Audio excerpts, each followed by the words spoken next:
काल में गौतमी नाम वाली एक बूढ़ी ब्राह्मणी थी जो शांति के साधन में लगी रहती थी। एक दिन उसने देखा उसके इकलौते बेटे को सांप ने डे नस लिया और उसकी मृत्यु हो गई।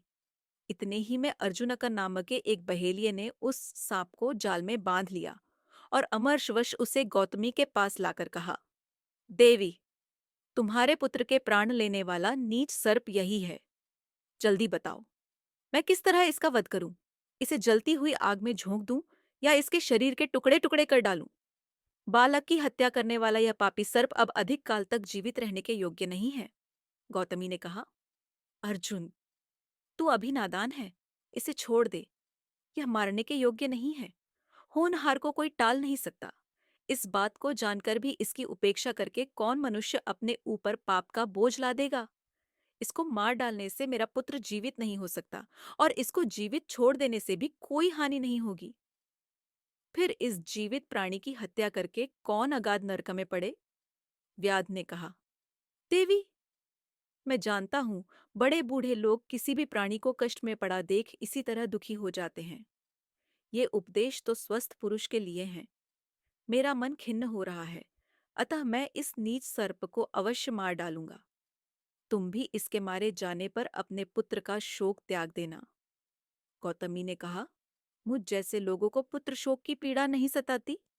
सज्जन पुरुष सदा धर्म में ही लगे रहते हैं। इस बालक की मृत्यु इसी तरह होने वाली थी, इसलिए मैं इस सर्प को मारने में असहमत हूँ। तू भी कोमलता का बर्ताव कर और इस सर्प के अपराध को क्षमा करके इसे छोड़ दे। है?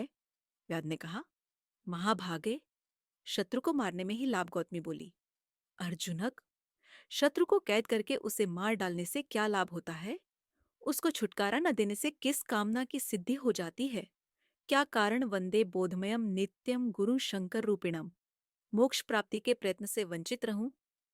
है कि मैं सर्प के अपराध को क्षमा न करूं? तथा किस लिए? व्याध ने कहा, गौतमी, इस एक सांप से बहुतेरे मनुष्यों के जीवन की रक्षा करना है, क्योंकि यदि यह जीवित रहा तो बहुतों को काटेगा। अनेकों की जान लेकर एक जीव की रक्षा करना कदापि उचित नहीं है। धर्म को जानने वाले पुरुष अपराधी का त्याग कर देते हैं। इसलिए तुम भी इस पापी सांप को मार डालो। व्याध के बार बार उकसाने पर भी महाभागा गौतमी ने जब सर्प को मारने का विचार नहीं किया, तो बंधन से पीड़ित होकर धीरे धीरे सांस लेता हुआ वह सांप बड़ी कठिनाई से अपने को संभाल कर मनुष्य की वाणी में बोला, ओ नादान अर्जुनक, इसमें मेरा क्या दोष है? मैं तो पराधीन हूँ। मृत्यु ने मुझे प्रेरित किया है, उसी के कहने से मैंने इस बालक को हंसा है, क्रोध करके या अपनी इच्छा से नहीं। यदि इसमें कुछ अपराध है तो वह मेरा नहीं, मृत्यु का है।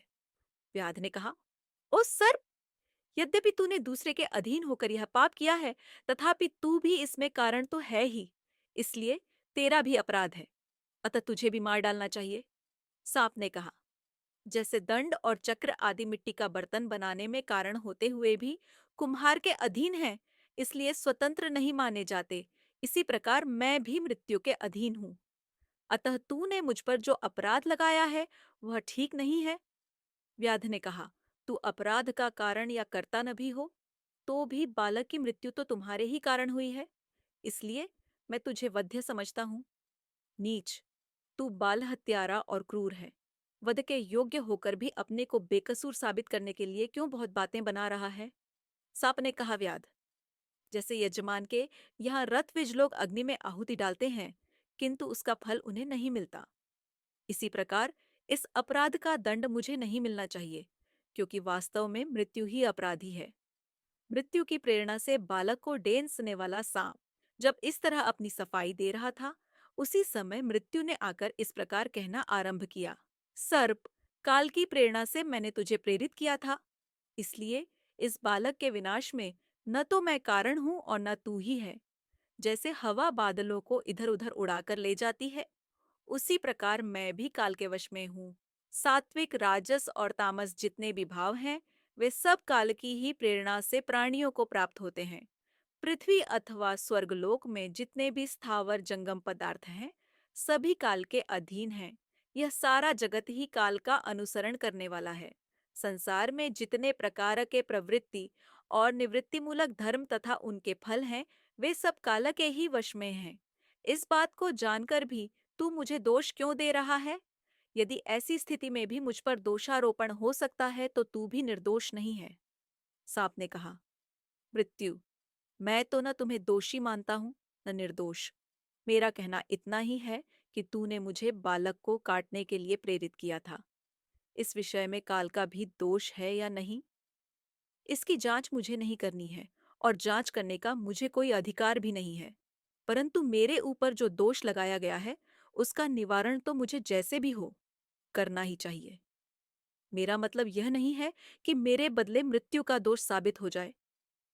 तदनंतर सर्प ने अर्जुन का से कहा, अब तो तूने मृत्यु की बात सुन ली। मैं सर्वथा निर्दोष हूं, अतः मुझे बंधन में बांधकर व्यर्थ कष्ट न दे। सुनी, इससे तेरी निर्दोषता नहीं सिद्ध होती। इस बालक के व्याध ने कहा, सर्प, मैंने तेरी और मृत्यु की भी बात, विनाश में तुम दोनों ही कारण हो, अतः मैं दोनों को ही अपराधी मानता हूं, किसी को भी निरपराध नहीं मानता। सज्जनों को दुख में डालने वाले इस क्रूर एवं दुरात्मा मृत्यु को धिक्कार है। मृत्यु ने कहा, व्याध, हम दोनों काल के अधीन हैं, विवश हैं और उसका हुक्म बजाने वाले हैं। यदि तू अच्छी तरह विचार करेगा तो हम दोषी नहीं प्रतीत होंगे। जगत में जो कोई काम हो रहा है, वह सब काल की ही प्रेरणा से होता है। इस प्रकार इनमें बातें हो ही रही थीं कि तब तक वहां काल आ पहुंचा और सर्प मृत्यु तथा बहेलिये को लक्ष्य करके कहने लगा, व्याध, मैं, मृत्यु तथा यह सर्प कोई भी अपराधी नहीं है। प्राणियों की मृत्यु में हम लोग प्रेरक नहीं हैं। इस बालक ने जो कर्म किया था, उसी से इसकी मृत्यु हुई है। इसके विनाश में इसका कर्म ही कारण है। जैसे कुम्हार मिट्टी के लोंदे से जो जो बर्तन बनाना चाहता है बना लेता है, उसी प्रकार मनुष्य अपने किए हुए कर्म के अनुसार ही नाना प्रकार के फल भोगता है। जिस प्रकार धूप और छाया दोनों सदा एक दूसरे से मिले रहते हैं, उसी तरह कर्म और कर्ता भी एक दूसरे से मिले रहते हैं। उसी तरह कर्म और कर्ता भी एक दूसरे से संबद्ध होते हैं। इस प्रकार विचार करने से मैं, तू, मृत्यु, सर्प अथवा यह बूढ़ी ब्राह्मणी कोई भी बालक की मृत्यु में कारण नहीं है। यह शिशु स्वयं ही अपनी मृत्यु में कारण है। काल के इस प्रकार कहने पर गौतमी ब्राह्मणी को यह निश्चय हो गया कि मनुष्य को अपने कर्म के अनुसार ही फल मिलता है। अतः उसने अर्जुन से कहा, व्याध, सचमुच इस बालक के मरण में काल, सर्प या मृत्यु कारण नहीं है। यह अपने ही कर्म से मरा है। तू सांप को छोड़ दे और काल तथा मृत्यु भी अपने अपने स्थान को चले जाए। तदनंतर काल, मृत्यु तथा सर्प जैसे आए थे वैसे ही चले गए और अर्जुनक तथा गौतमी ब्राह्मणी का भी शोक दूर हो गया।